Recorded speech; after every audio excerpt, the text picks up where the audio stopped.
Okay, so let's dive into a real linguistic mystery. I want you to imagine a language that's spoken by over 1 million people. It has official government protection, and it's taught in every single school. By all accounts, it should be thriving, right? Well, it's not. It's vanishing. And today, we're going to investigate the very strange case of this disappearing language. And that's the big question, isn't it? That's the puzzle at the heart of this whole thing. How on earth can a language with so much support be in a total freefall? You know, it's a question that stumped people for years, but a really fascinating study finally uncovered the clues. And to really get a sense of how fast this is happening, just look at this number. Between 2002 and 2010, that's just 8 years, the number of people who could speak this language dropped by a staggering 21%. That's hundreds of thousands of speakers just gone in less than a decade. All right, so what language are we even talking about here? The language is called Chuvash, and its rapid decline is this incredible case study in how languages can live and die in our modern world. And this is why it's such a head-scratcher. See, Chuvash isn't some tiny dialect. It's a pretty major language. It's Turkic, which makes it totally distinct from Russian. It's the 5th largest minority language in all of Russia, with, as of 2010, 1 million speakers. And it has official status in its home republic. I mean, on paper, it should be totally fine. So, to crack this case, a couple of researchers, Hèctor Alòs and Edgar Demetrio Tovar-García, decided they were going to go digging for clues. They launched this massive investigation to figure out what was really going on. And they went straight to the source, the next generation of potential speakers. They surveyed almost 3,000 students all across the Chuvash Republic, gathering all this data not just on their language skills, but on everything. Their family background, where they lived, their economic situation, the whole 9 yards. And they were really thorough about this. They didn't just poll kids in the big cities. No, they went out to the medium-sized towns and, this is the important part, to a whole bunch of rural villages. And as we're about to see, that decision to include the villages, well, that turned out to be the key to solving the entire mystery. Now, in any good investigation, before you can find the real cause, you have to rule out the usual suspects. So the researchers started by testing all the common assumptions people have about why a language like this might start to fade away.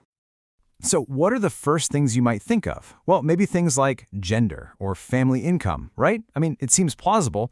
Do girls maybe learn the language better than boys? Does a family's financial situation have an impact on whether kids hold on to their native tongue? But here's where it gets interesting. The data came back and, no, neither of those things made any real statistically significant difference. A student's gender or how much money their family had, it just had almost no impact on whether they could speak Chuvash. So the search for answers had to go on. Okay, so if it's not gender and it's not money, what about the most obvious thing of all? School. Chuvash is a mandatory subject for every single student in the Republic, from first grade all the way through graduation.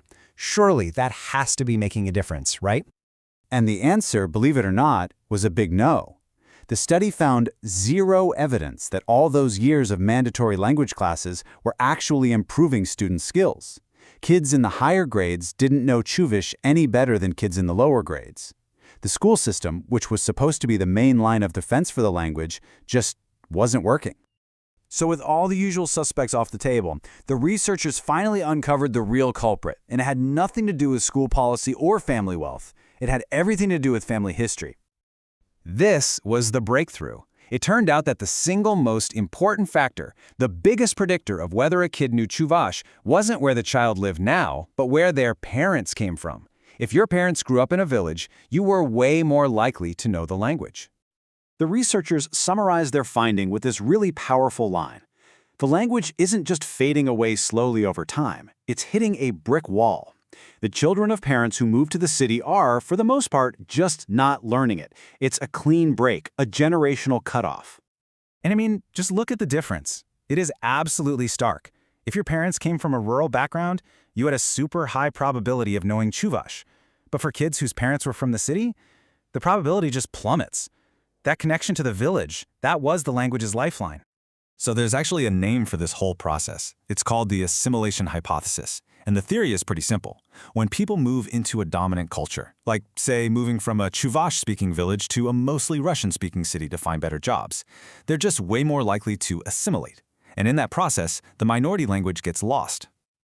So what's the big takeaway here? I mean, why does the story of Chuvash matter to the rest of us? Well, because it reveals this hidden, almost invisible cycle of cultural loss that is happening all over the world. It's a two-step process, and it's tragically simple.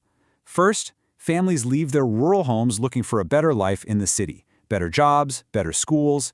Then, their kids, born in this new urban environment, they just don't pick up the minority language at home. And as we already saw, the school system is basically powerless to fill in that gap.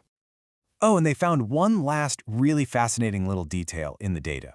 Turns out the mother's rural background and her language ability were even more influential than the father's. And that just highlights this crucial role that mothers so often play in passing down language and culture from one generation to the next. So, in the end, the story of the Chuvash language isn't really just about linguistics, is it? It makes us ask a much, much bigger question. As people all over the world continue to modernize and move in search of better lives, what pieces of our own cultural heritage are we, maybe without even realizing it, deciding to leave behind?